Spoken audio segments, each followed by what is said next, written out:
5 ways avoidance test you and what it really means. Let's be real, relationships can be tough, especially when you're dealing with someone who seems to push you away just when you're getting close. But here's the truth. Avoidants don't just pull back because they don't care. They test you, not because they're trying to hurt you, but because deep down, they're afraid of being hurt themselves. The key is understanding what these tests mean and how to navigate them. Today, I'm going to break down 5 ways avoidants test you and what's really going on behind their behavior. If you can recognize these patterns, you'll have the power to respond in a way that strengthens the connection instead of breaking it apart. Avoidants often create distance in relationships, and if you're not aware of the pattern, it can feel personal. One day, everything seems fine, and the next, they're pulling away, texting less, canceling plans, or acting indifferent. The natural instinct when this happens is to close the gap, to prove your love by chasing. You might send extra messages, ask what's wrong, or try to force closeness. But this is exactly where most people fail the test. For avoidance, space equals safety. It's not that they don't care about you. It's that deep emotional closeness can feel suffocating or overwhelming. They've learned, often from childhood or past experiences, that too much closeness comes with risk.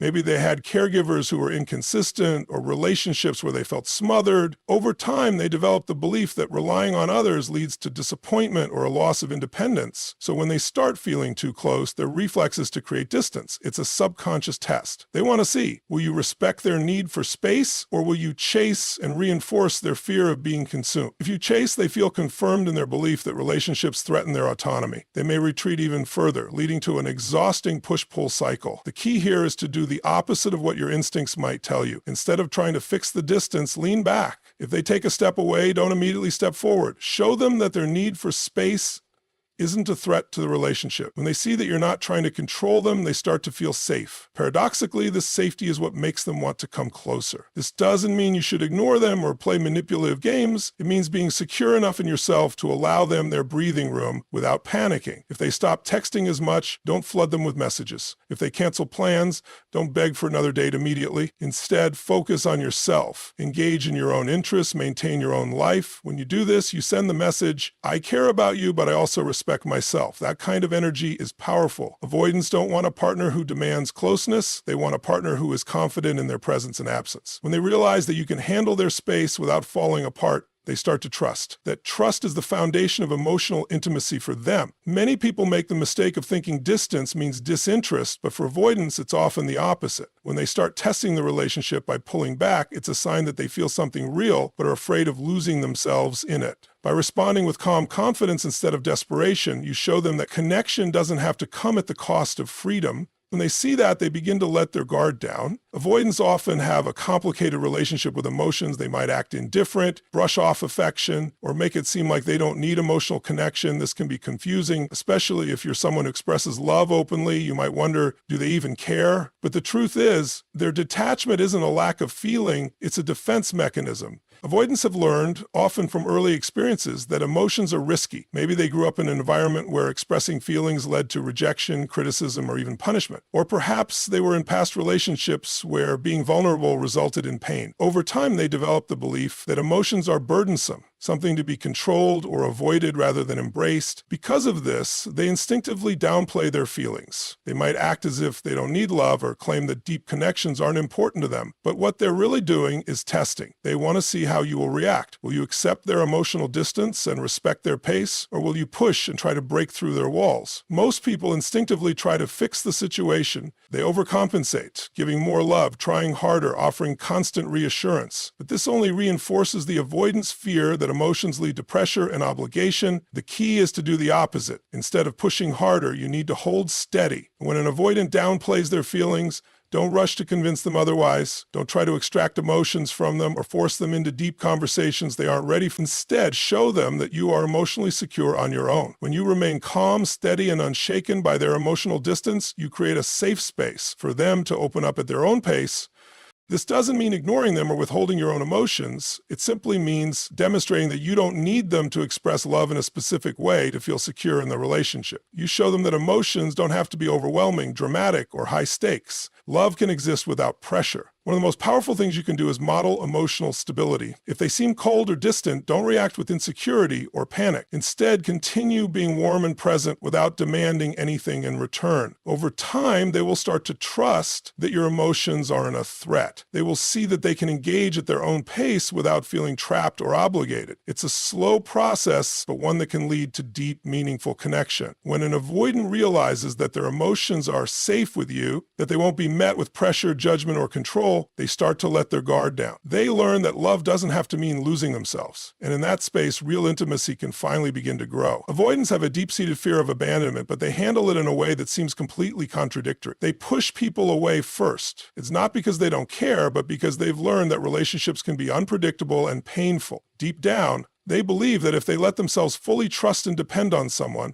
they'll eventually be left. Rather than risk being caught off guard by abandonment, they test you by creating distance, pulling back, or even acting like they don't need you. This behavior can be incredibly confusing, especially if you genuinely care about them. One moment they seem engaged, and the next they're distant, cold, or even dismissive. It's easy to take this personally, to assume they don't want you or that they've lost interest, but that's not always the case. More often than not, they're watching how you'll respond. Will you leave the moment things get difficult? Will you beg for their attention? Will you lash out in frustration? Well, all of these responses tell them whether or not their fear of abandonment is justified. The biggest mistake people make in this situation is reacting emotionally, either by chasing them and trying to force closeness, or by giving up completely and walking away in anger. Chasing reinforces their fear that intimacy means losing control, while leaving confirms their belief that love is unreliable. Instead, the best response is to remain calm and consistent. Show them that you're there, but without pressure. If they pull away, don't panic. If they create distance, don't try to close the gap immediately. Let them see that your presence isn't dependent on their constant engagement and that you're secure enough to handle their moments of withdrawal. This doesn't mean tolerating mistreatment or staying in a relationship where your needs aren't met. It means understanding their pattern and responding with strength rather than insecurity. When they see that you can handle their fear-drugged distancing without trying to control them or abandoning them in return, they begin to trust. They start to realize that not everyone will leave when things get complicated, and that love doesn't have to come with the constant threat of loss. Over time, this consistency helps break the cycle. The avoidant starts to see that their instinct to push people away isn't necessary for survival. They realize that a healthy relationship doesn't require them to always be on guard, and that real connection doesn't mean sacrificing their independence. If you're dealing with an avoidant partner, remember that their fear isn't about you. It's about what they've been taught by past experiences.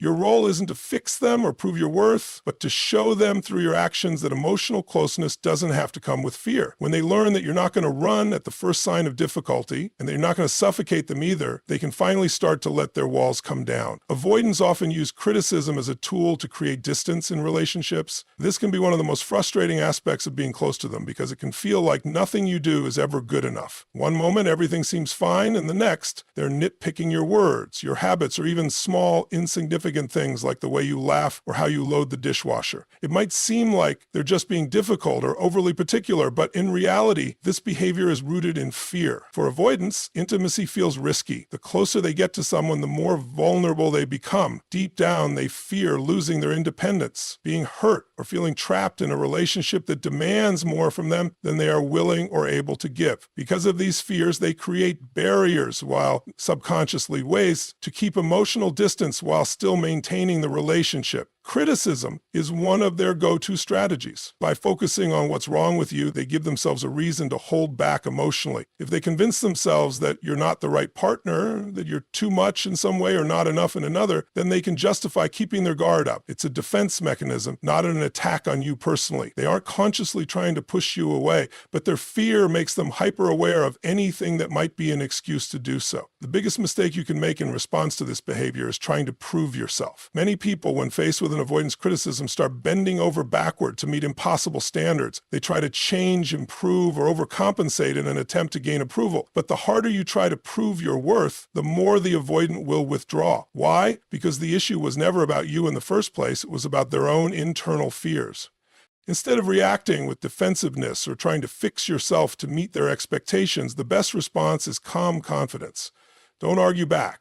Don't get caught in the trap of needing to justify yourself. Instead, acknowledge their words without letting them shake you. If they say something critical, don't take the bait. A simple response like, I hear you, or I understand how you feel, without getting overly emotional or reactive, can neutralize the tension. What this does is show them that you're not a threat. You're not going to engage in a power struggle, nor are you going to collapse under the weight of their criticism. Over time, as they realize that their attempts to create distance through criticism aren't working, they start to lower their guard. They begin to see that they don't need to find flaws in order to feel safe in the relationship. When they stop looking for an escape route, they become more open to real connection. Ultimately, criticism from an avoidant isn't about finding faults, it's about maintaining control. When you stop reacting emotionally and instead remain grounded, you take away the power of their fear-driven tests, and when they see that love doesn't have to mean losing themselves, they begin to trust. Avoidants often struggle with deep conversations, not because they don't care, but because vulnerability feels like a risk. They've spent years, sometimes their whole lives, associating emotional depth with pain, rejection, or loss of control. So when conversations start to go beyond surface-level topics and into feelings, fears, or needs, they instinctively shut down. They may deflect with humor, change the subject, or give vague, dismissive answers. To someone who values emotional connection, this can feel frustrating or even hurtful, as if they aren't willing to meet you halfway. But in reality, their avoidance isn't about a lack of love, it's about fear. For many avoidants, opening up means giving someone else the power to hurt them. In the past, they may have learned that expressing emotions led to rejection, judgment, or abandonment. Maybe they had caregivers who dismissed their feelings, or past relationships where vulnerability was met with betrayal. Over time, they developed the belief that the safest way to protect themselves is to avoid deep emotional engagement altogether. So when a situation arises where they're expected to express themselves, their instinct is to retreat. The mistake many people make in response is pushing harder. If an avoidant dodges a meaningful conversation, their partner may insist, pressure, or demand answers. They may feel the need to get everything out in the open right away, thinking that if they just explain their feelings clearly enough, the avoidant will finally open up. But this approach often backfires.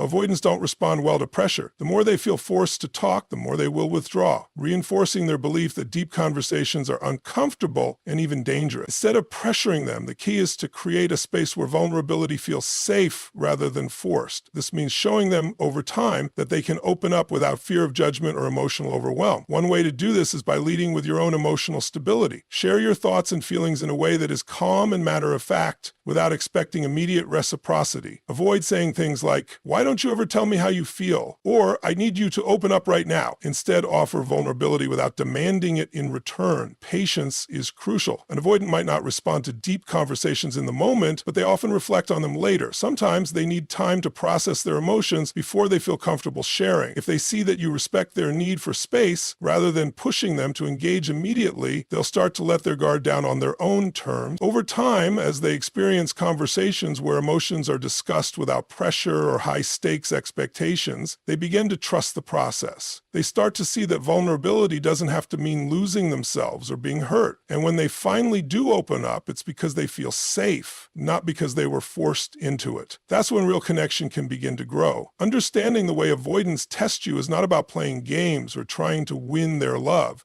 It's about recognizing their fears, their patterns, and responding in a way that fosters trust rather than tension. When they pull away, they're not necessarily rejecting you, they're protecting themselves from something they may not even fully understand. When they downplay emotions, create distance, or criticize, it's not always about you. It's often about their own internal struggles with intimacy and security. The key is not to react emotionally, not to take it personally, and not to fall into the trap of proving your worth through overcompensation. Instead, be steady, be consistent, show them that love and connection don't have to mean pressure, loss of control, or emotional overwhelm. When they see that you can hold your own energy without chasing or withdrawing in fear, they begin to feel safe. And for an avoidant, safety is the foundation of true emotional intimacy. This journey requires patience, self-respect, and a deep understanding of yourself as well. Because the truth is, navigating a relationship with an avoidant isn't just about them. It's about making sure you don't lose yourself in the process. You deserve a love that is mutual, fulfilling, and built on trust. And when the right balance is found, both partners can grow, heal, and experience a connection that is not just lasting, but transformative. Thank you for taking the time to explore this perspective with me. Relationships can be complex, especially when different attachment styles come into play. But the more we learn about ourselves and those we care about, the more we open the door to meaningful, lasting connections. I hope this message has given you clarity, strength, and the tools to approach love with both wisdom and confidence. Keep growing, keep learning, and most importantly, keep choosing love without fear. Thank you.